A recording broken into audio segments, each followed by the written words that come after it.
Feliz noche, mis queridos socios de aprendizaje. Bienvenidos a su Learning Talk de los días miércoles a las 7 de la noche, hora de Nueva York.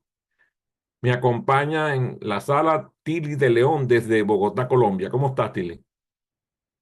Muy bien, Adrián, gracias por la invitación. Qué bueno estar contigo, seguir aprendiendo como todos los miércoles. Y este programa está siendo grabado y va a ser reproducido en mi canal de YouTube con mi nombre y mi apellido, Adrián Cotín, C-O-T y latina N. Ahí estará este programa, están los anteriores y espero que los futuros, si Dios nos da vida. El día de hoy vamos a hablar de algo que a mí me interesó mucho. Vamos a hablar de los sesgos y cómo educar evitando los sesgos. Pero ¿por qué? ¿Por qué evitar los sesgos? Vamos a ver. Primero vamos a explorar la palabra sesgo. La primera vez que yo escuché la palabra sesgo, la escuché en el ambiente agrícola. ¿Eh? Se dice que se sesga el trigo, por ejemplo. Se utiliza una guadaña, una hoz, ¿m? Para sesgar el campo y cortar el fruto del trigo, para recabarlo. Entonces, la palabra sesgar, desde el punto de vista de su etimología, viene de secar, secare, que significa cortar, precisamente del latín. Evolucionó al español como cejar y siempre tiene que ver con cortar algo de manera oblicua. O sea, en vez de cortar así como con tijera, que cortamos así como de seguida, se corta de manera oblicua, con un ángulo. ¿Mm? Por eso es el gesto que estoy haciendo porque me acuerdo de la guadaña, de la hoz y hago el gesto. Otras fuentes señalan que la palabra cejar proviene del latín vulgar cesicare y este de cesus, que es interesante, viene de estar sentado. Y el participio pasado de este verbo cesus dio origen a la palabra española de cejo, según algunos autores. En un principio se hablaba de que cejo era algo así como la acción de tranquilizarse, de sentarse de manera oblicua. O sea, cuando uno se acuesta en una silla de extensión o una mecedora, o está sentado de una forma torcida, entonces se habla de cejo. Con el tiempo fue adquiriendo significados relacionados con inclinación o desviación de algo de su posición normal. Muy divertida la palabra.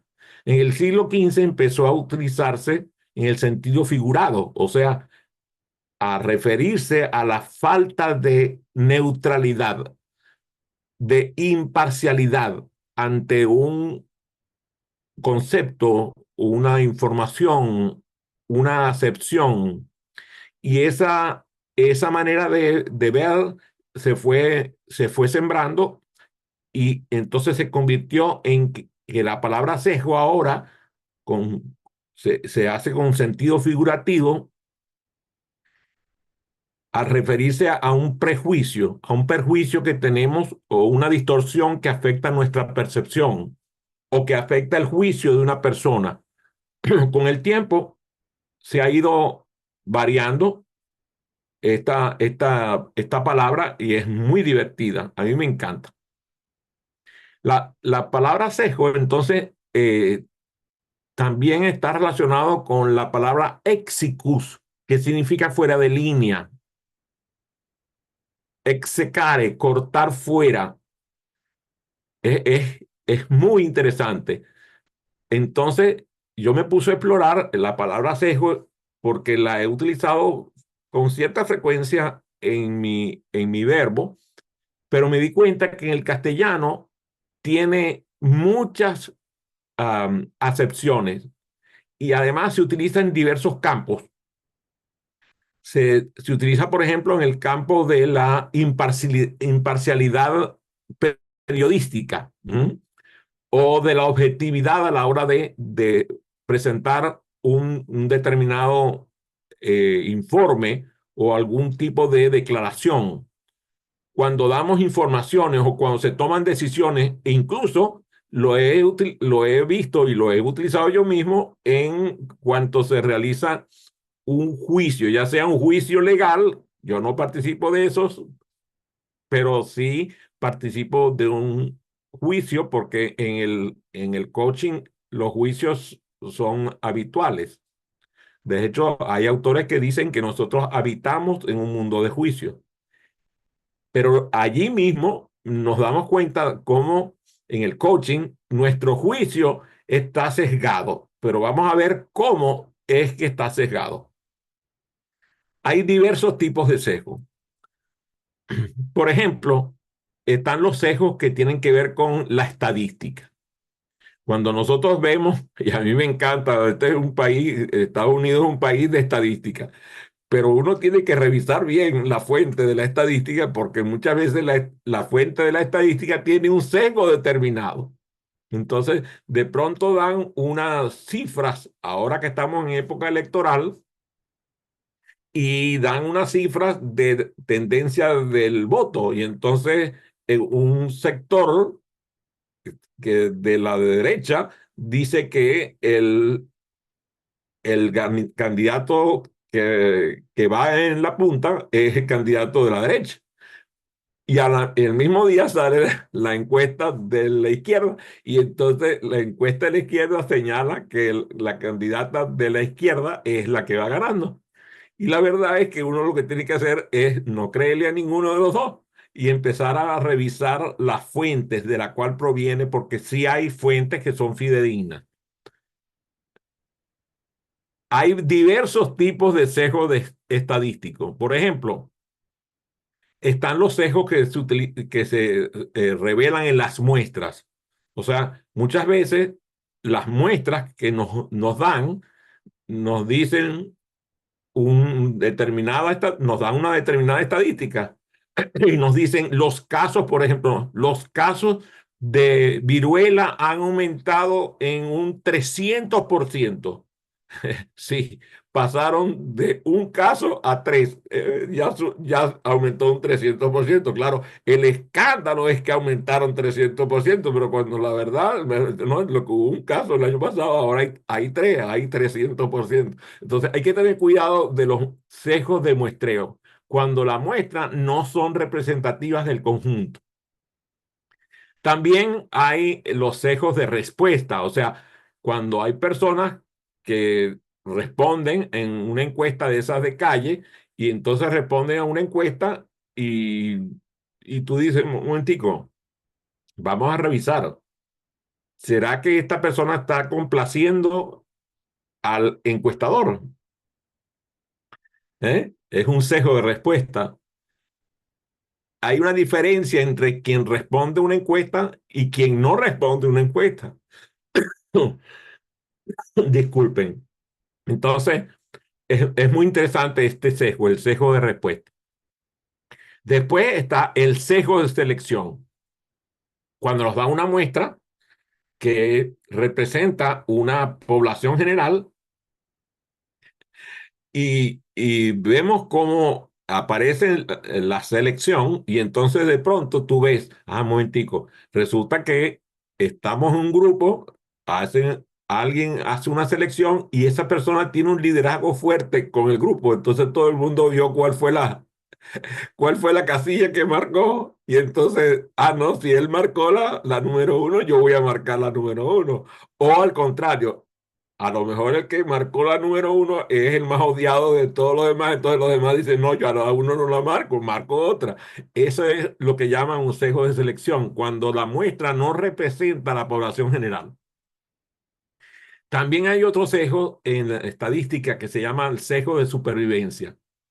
O sea, es cuando vemos que nos centramos en casos que han sobrevivido un proceso y olvida a aquellos que no sobrevivieron. Se llama así el sesgo de supervivencia. Así que los sesgos estadísticos hay que revisarlos y hay que estudiarlos y son muy divertidos. Hay que informarse bien, sobre todo la calidad de la muestra, la fuente de la muestra, todo lo que tiene que ver con el qué, quién, cuándo, cómo, dónde y para qué y cómo de la muestra en los sesgos estadísticos. Después están los sesgos que vemos en las investigaciones. De pronto vemos una publicación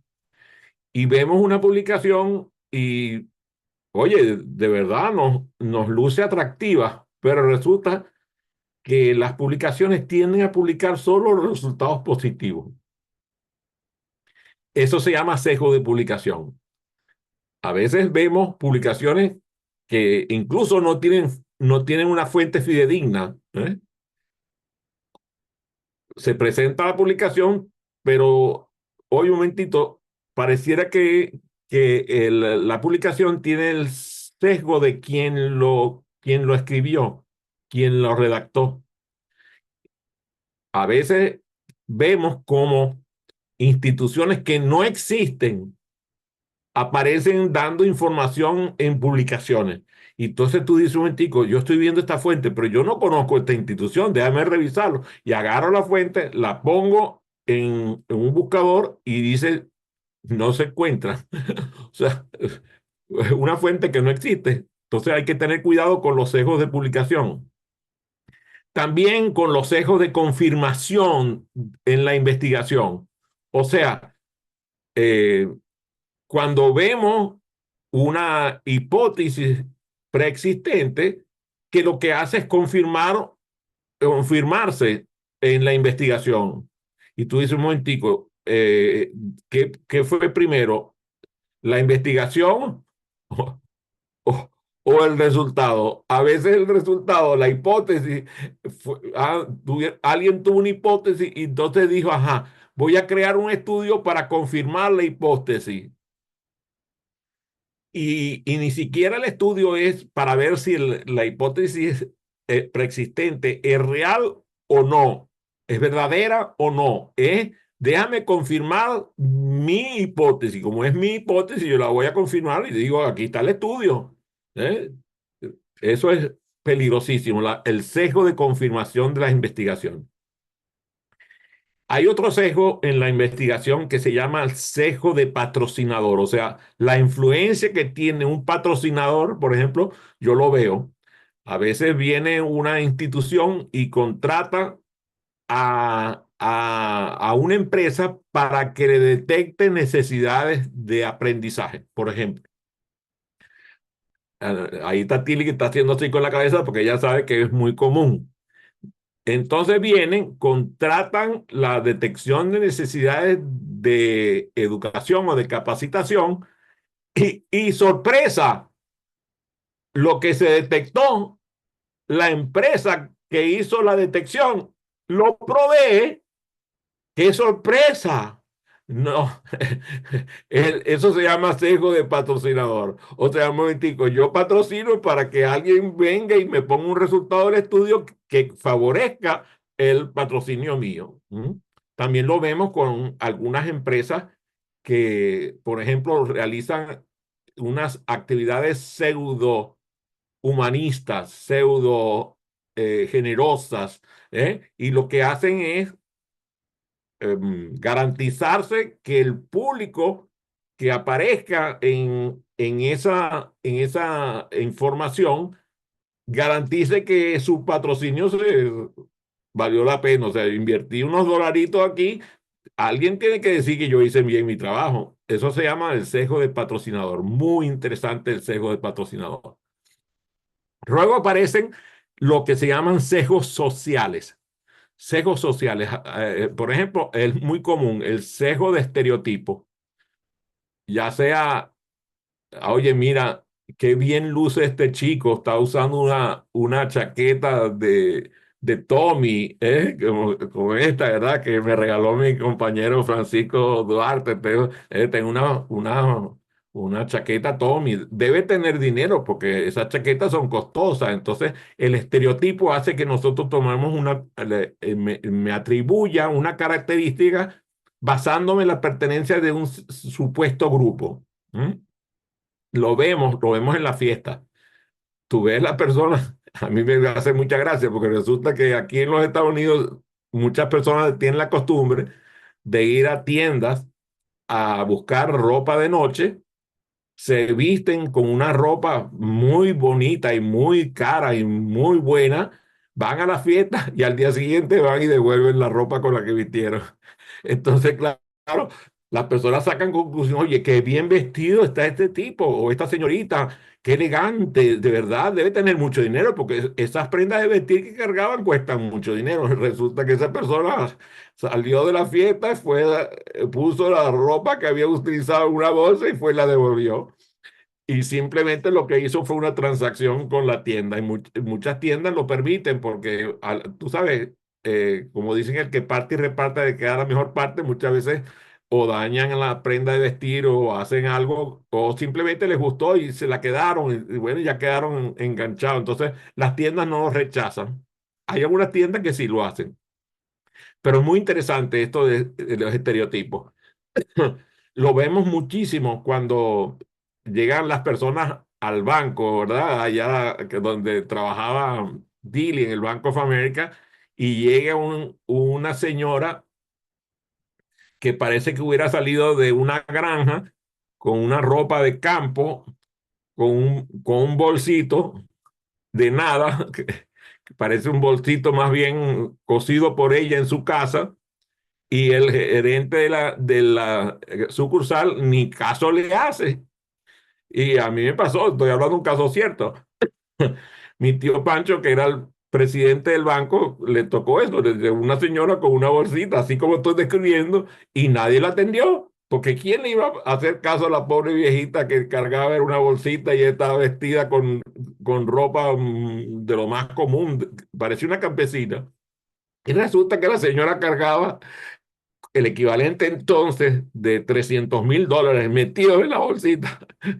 Y iba a hacer un depósito. Entonces mi tío Pancho, que fue el que salió, el presidente del banco atendió a la viejita y ese fue el que se quedó la cuenta.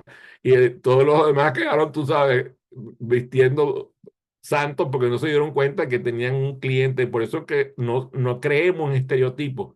El cliente es el cliente y llega como llegó. Y eso los grandes empleados bancarios saben de lo que yo estoy hablando porque seguramente les ha pasado. Pasa en el mundo de las ventas en todos los campos que creíste en un estereotipo y te causaste un daño porque no hiciste caso. Exacto, te pusiste unas gringolas. De pronto llega una persona y, y lo ve y parece que fuera a limpiar el carro y no a comprarlo. Resulta que los grandes vendedores saben que esos son los que tienen que poner el ojo porque son muchas veces la sorpresa para el vendedor de que van a comprar el vehículo mejor que hay en el piso. Pero muchos no lo creen y simplemente no le hacen caso a ese tipo de clientes. En general, los sesgos estereotipos tienen que ver con atribuir características a individuos basándose en la pertenencia de un grupo. O sea, si esta persona pertenece a este grupo, esta persona debe ser así. Lo vemos en los grupos políticos, en los grupos económicos, en los grupos sociales de todo tipo. El sesgo de género, ese es especial. Por cierto, que Rosalba Rodríguez, mi querida amiga, escribió este fin de semana, escribió un artículo que está publicado en LinkedIn que el nombre es un poco disruptivo. Eh, a este lo parió una burra, dice el título, a este lo parió una burra. ¿Por qué? Porque muchas veces vemos a los hombres que tienen que trabajar con mujeres y entonces las discriminan porque pueden salir embarazadas, las discriminan porque tienen menstruación, las discriminan porque tienen son emocionales, o sea, por todo lo que el género femenino implica, entonces las discrimina. Entonces Eso vino en una conversación y le dije, este tipo como que cree que a él lo parió una burra, porque la verdad, eso es lo que se merece una persona así. O sea, ¿cómo es posible que va a discriminar a una mujer por esas características cuando son la descripción de de su madre y de su propia hermana? O sea, ¿cómo va a hacer eso? Entonces, el sesgo en el género tiene que ver con un tratamiento diferencial basado en el de género. También, por cierto, no se vayan a creer las mujeres, también yo lo he visto, discriminación por género masculino, también se ve. Después está el sesgo étnico. Aquí en los Estados Unidos lo vemos frecuentemente, tratamiento diferencial con base a raza o etnia. Incluso, Tili no me deje mentir, Venezuela, Colombia, muchas veces discrimina a su población indígena, a su población negra. eh, o sea, no solamente los Estados Unidos, muchos países mm, pasa, pasa eso de discriminación por etnia, o sea, sesgo de etnia, sesgo étnico se llama. Y está el sesgo de deseabilidad social, o sea, personas que responden de manera de que sean vistas favorablemente por otros. O sea, déjame ver cómo hago para que la gente desee socializar conmigo. Entonces hablan de una manera, se comportan de una manera, regalan de una manera, atienden de una manera de ser deseables por los demás. Se llama sesgo de deseabilidad social. Muy interesante además estudiar estos tipos de sesgos sociales. Hay un sesgo que a mí me encanta, que es el sesgo de toma de decisiones. Por ejemplo, si, si la decisión la tomó el presidente, tiene que estar en lo correcto. O sea, la preferencia la da el status quo. Lo vemos, como, sí, la mayoría siempre tiene la razón. No, no, no, no, no, no. Eso no es verdad. A veces la mayoría tiene la razón, a veces no la tiene, pero entonces nosotros le damos la preferencia a la opción que mantiene las cosas como están. La tendencia a mantener el status quo, eso es el sesgo de status quo. El sesgo de aversión a la pérdida. O sea, las personas no toman decisiones por evitar pérdidas. En lugar de obtener ganancias equivalentes, eso se llama sesgo de aversión a la pérdida. Y está un sesgo que se ve en el sesgo estadístico y se ve en el sesgo de toma de decisiones, que se llama el sesgo del efecto halo, que significa esa impresión general influida por una característica determinada, una característica destacada. Hay una característica, entonces yo digo, eh, si una persona, por ejemplo, tiene formación universitaria y es además máster y magíster y doctorado, su decisión tiene que estar correcta. No puede ser la decisión del labriego, no puede ser la decisión del pata en el suelo, tiene que ser la del que tiene un estatus determinado. Eso se llama sesgo del efecto halo. También hay sesgos que se llaman sesgos de percepción, y eso es muy común. Lo vemos cuando estudiamos coaching. La percepción de un fenómeno o de un evento está influenciada por las expectativas y experiencias del quien observa. O sea, lo vemos en la sala de aprendizaje. Cuando el facilitador tiene una expectativa sobre su socio de aprendizaje, esa expectativa condiciona el desempeño parcialmente de sus socios de aprendizaje. Por eso nosotros les recomendamos a nuestros facilitadores tener siempre altas expectativas de sus socios de aprendizaje, porque está el sesgo del observador.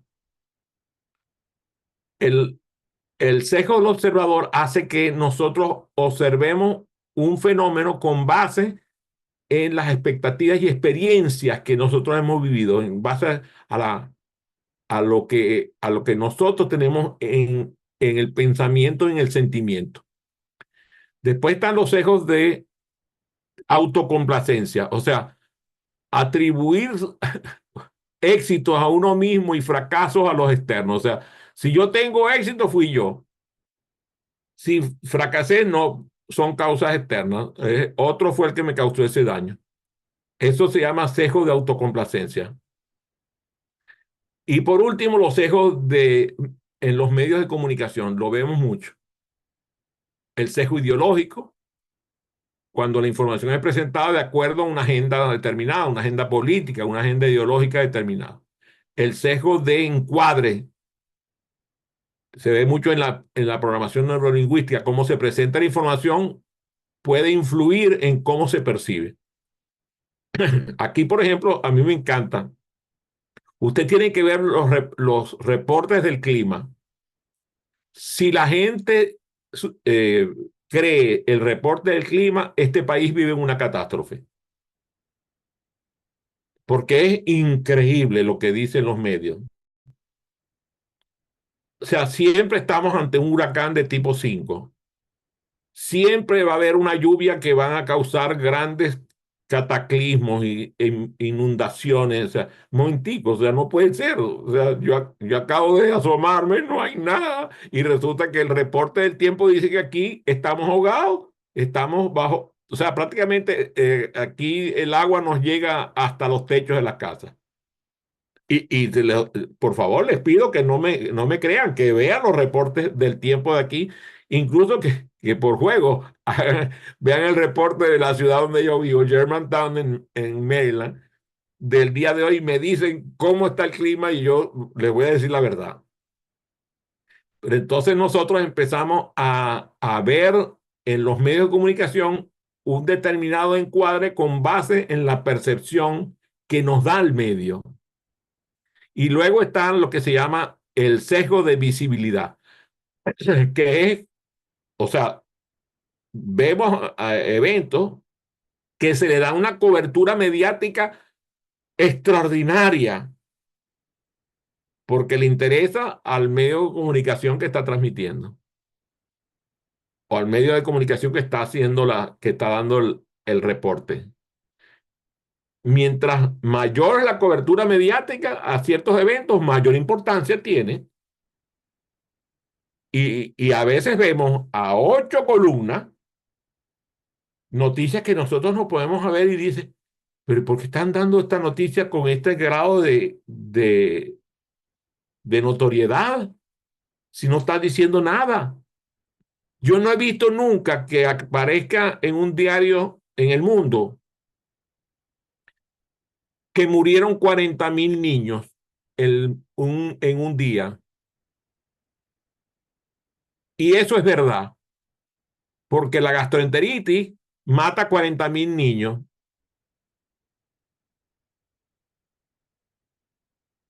que se mueren por deshidratación provocada por la gastroenteritis.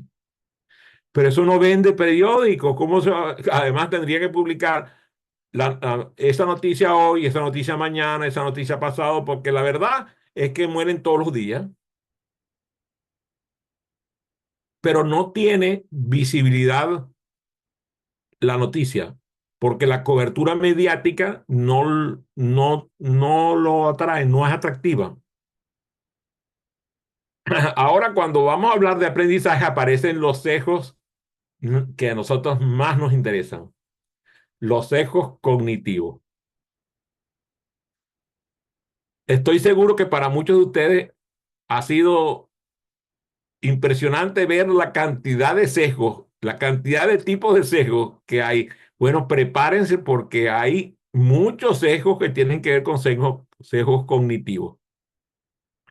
Por ejemplo, están los sesgos cognitivos de confirmación, o sea, la tendencia que nosotros tenemos a buscar, interpretar y recordar información que confirme lo que nosotros creemos, lo que nosotros tenemos en nuestras preconcepciones. Por ejemplo, una persona cree en una determinada teoría conspirativa y entonces presta atención a la información que respalda esa teoría, pero no le pone la menor atención a la evidencia que la desmiente, a la evidencia en contra. Eso se llama sesgo de confirmación. El sesgo de disponibilidad, que tiene que ver con evaluar la posibilidad de eventos basándose en la facilidad con la que el ejemplo viene a nuestra mente. O sea, después de ver, por ejemplo, una noticia de un accidente aéreo, es muy importante, muy común que las personas pudieran sobreestimar la frecuencia de estos incidentes y desarrollar un miedo totalmente irracional a volar. Lo he visto en mi casa, lo he visto en familias, lo he visto en amigos, que de pronto alguien estúpido hace un comentario en el avión referente a los accidentes aéreos y esa persona cae en pánico. Y resulta que cuando vamos a ver la estadística dice que los accidentes aéreos son de una ocurrencia bastante baja. Pero como estamos montados en un avión, esa noticia nos impacta. Después están los sesgos de anclaje. ¿Qué significa eso? Significa que nosotros tendemos a confiar demasiado en la primera pieza de información al tomar decisiones. O sea, por ejemplo, nos dicen que un determinado auto vale $20,000 y luego te ofrecen uno por 15,000,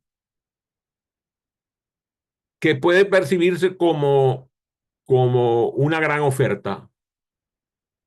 Pero la verdad es que el precio real del mercado es menor que los 20 y que los 15.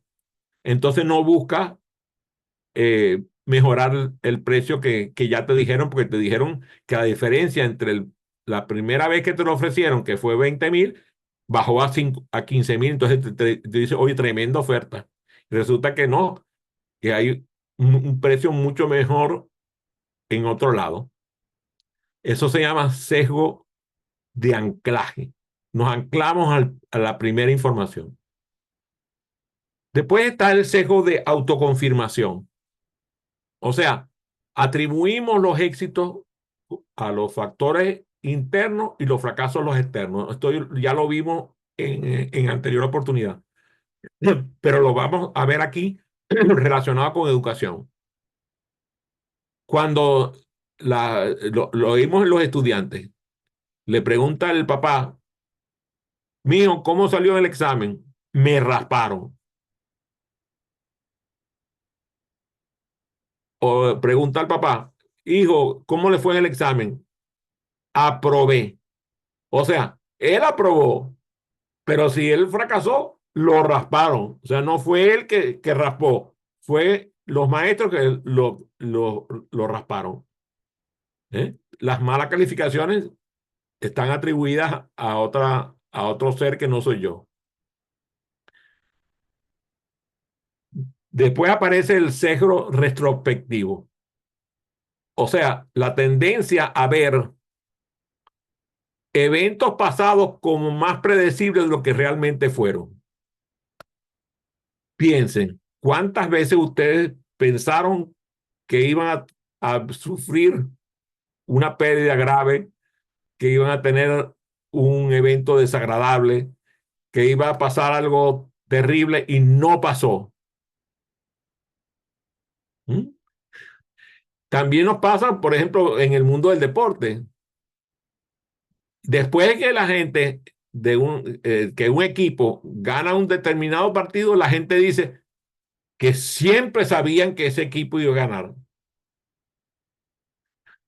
¿Por qué no lo dijiste antes de que jugaran? Si estaban tan seguros. La verdad es que después de que el equipo gana, todos son favorables. El sesgo de información, que es la preferencia a tomar decisiones basadas en información que sea fácil, disponible y reciente. Y entonces, a mí me pasa, recibo los exámenes de salud, mis exámenes de laboratorio. Por lo general, nunca veo los exámenes de laboratorio por sí solos. Y no les voy a dejar, no voy a dejar que esto sea, déjame mostrárselo para que vean. A mí me pasan el examen, el resultado de los exámenes de laboratorio, me los envían por la vía electrónica, pero también me los envían por la vía física.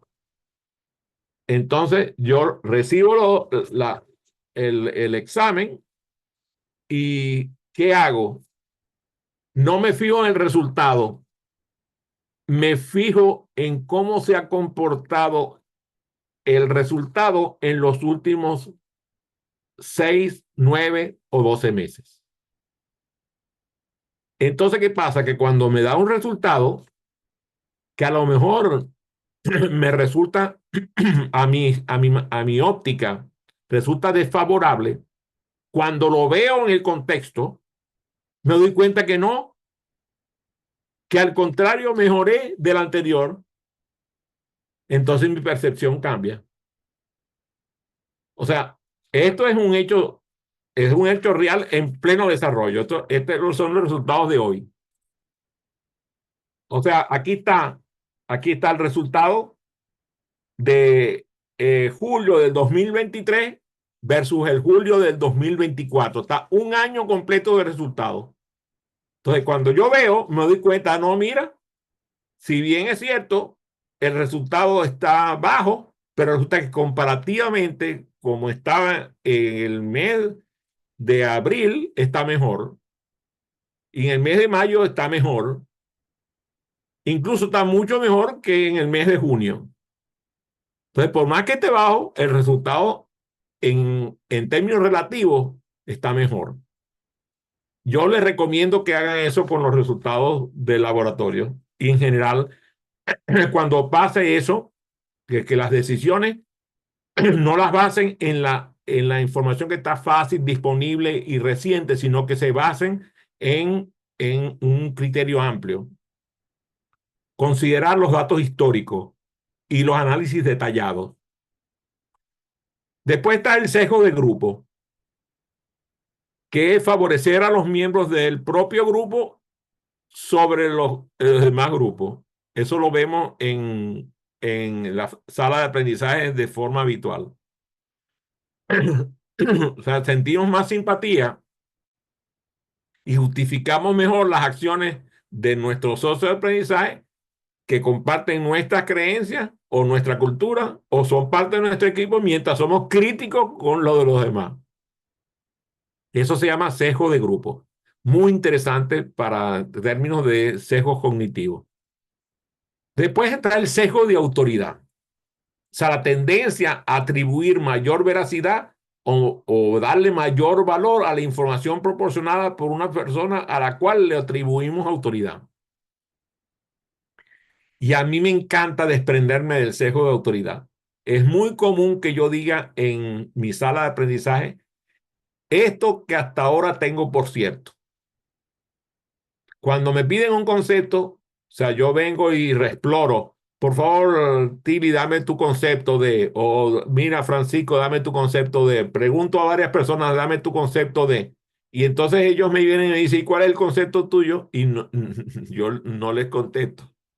¿Por qué? Porque si yo doy mi concepto, entonces van a decir, el concepto que voy a tomar es el de Adrián.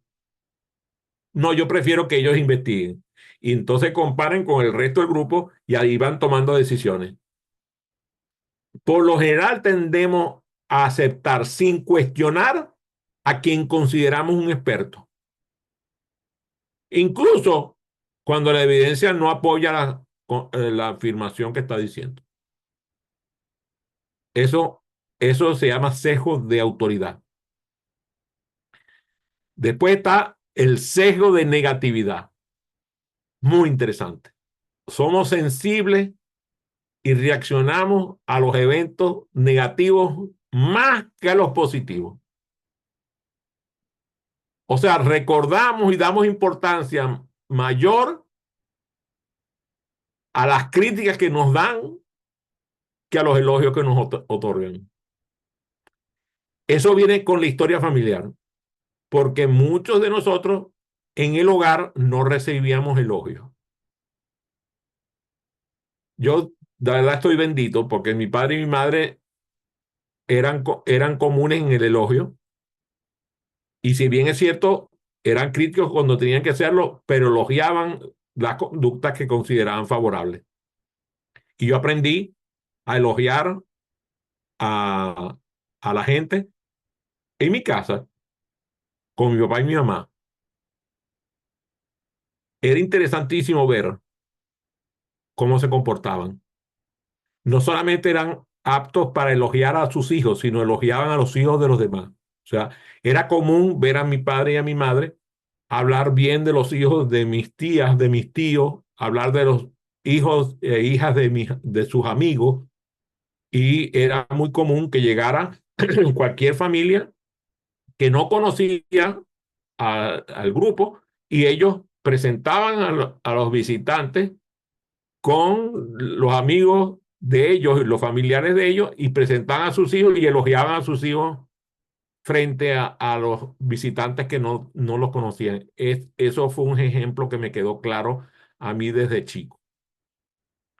Pero la tendencia es al contrario, y lo vemos en las escuelas. La mayoría de los elogios ocurren con, con uno o dos estudiantes, si es que ocurren, ¿no? Y el resto que vaya para las Pascuas, no les interesa, como si no existieran. Peligrosísimo eso.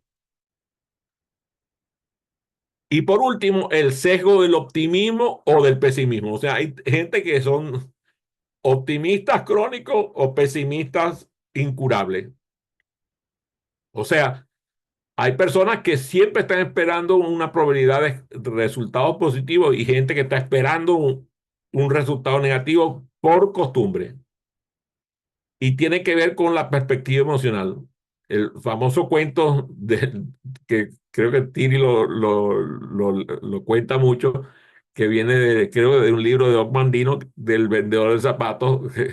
Los dos vendedores de zapatos, uno que llegó y otro que llegó por otro lado. El que llegó se dio cuenta que la gente no usaba zapatos y se devolvió a la oficina y dijo, no tengo nada que hacer ahí, nadie compra zapatos, nadie usa zapatos. Y el otro que llegó por el otro lado se devolvió y dijo, llegué al punto, al pueblo ideal, ahí nadie tiene zapatos. O sea, él iba a vender todos los zapatos a los que no tenían zapatos. O sea, son las dos perspectivas, la perspectiva optimista y la perspectiva pesimista. Con esto van apareciendo estos sesgos maravillosos, pero quiero ver cómo hacemos para trabajar los sesgos cognitivos desde temprana edad. ¿Cómo hacemos para educar a nuestros hijos para disminuir sus sesgos? Por ejemplo, incluir este tema de sesgos en los planes de estudio desde pequeños. Fíjense, ¿cuántos de ustedes permanecieron escuchando con interés el tema de los sesgos mientras lo fui relatando? ¿Será que a algunos les interesó? ¿Será que algunos se motivaron a estudiar este tema? Ahora imagínense que ustedes hubieran sido un niño y que les hubieran costado historias que les mostraran los sesgos con narrativa de historia, con poesía, con música, con cantos. Entonces, incluir el tema de sesgo en los planes de estudio de nuestros estudiantes. Fomentar el pensamiento crítico para que nosotros aprendamos a disminuir el tamiz que tenemos frente a nuestros ojos. Esos filtros que nos ponemos y que hacen que se produzcan los sesgos. Animar a nuestros estudiantes a reflexionar ante sus propios procesos de pensamiento para que aprendan a interpretar la información de manera crítica, para que no dejen que otros influyan en su pensamiento de forma perversa. Y al practicar las técnicas de pensamiento reflexivo, entonces aprendemos a hacer mapas mentales, diagramas de flujo, llevar los diarios reflexivos que pueden ayudarnos a estructurar nuestros pensamientos y a detectar nuestros sesgos. La participación de nuestros estudiantes en las experiencias de aprendizaje de forma activa hace que los sesgos se vayan destruyendo. Porque nadie discute su propia información, dice Bob Pike. Entonces, cuando el participante participa de su propio proceso de aprendizaje, promueve la reflexión y promueve el pensamiento crítico.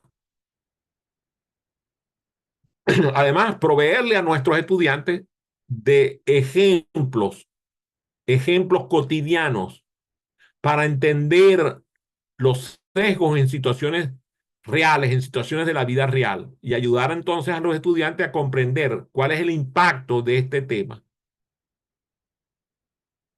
Y cuando nosotros exponemos a nuestros estudiantes a diferentes perspectivas y nos damos cuenta y se dan cuenta ellos de que las personas son diversas, de que tienen diversos orígenes, diversas culturas, diversos puntos de vista, amplían su mundo y reducen su sesgo.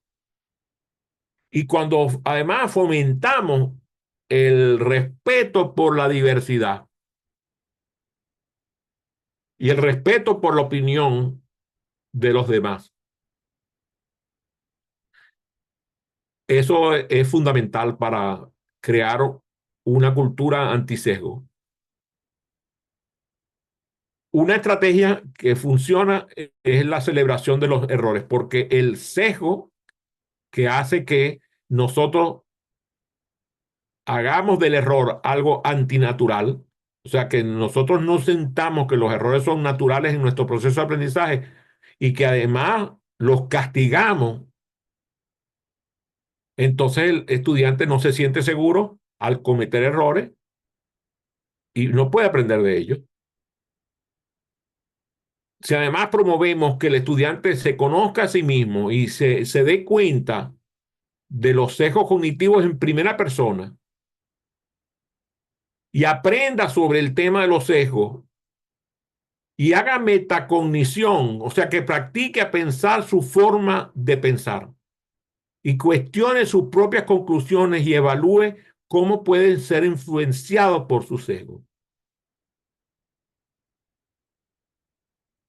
Es importante dejarse asesorar y mentorear para ver otras perspectivas. Y a la hora de exponernos información, buscar información que contraríe lo que nosotros opinamos y buscar medios que sean lo más balanceados posible y que desafíen nuestras creencias. Y cuando estamos en la sala de aprendizaje, permitirnos recibir retroalimentación de nuestros socios de aprendizaje y de nuestros facilitadores y hacer una evaluación retrospectiva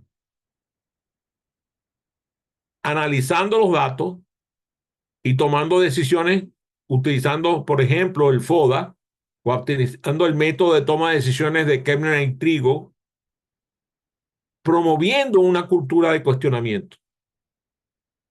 Espero que con esto el tema de los sesgos haya sido de su agrado y que hayan aprendido nuevas distinciones acerca de este maravilloso tema. Fue un gusto, un placer y un honor compartir con ustedes. Que tengan una feliz noche y nos vemos la semana que viene en un nuevo Learning Talk.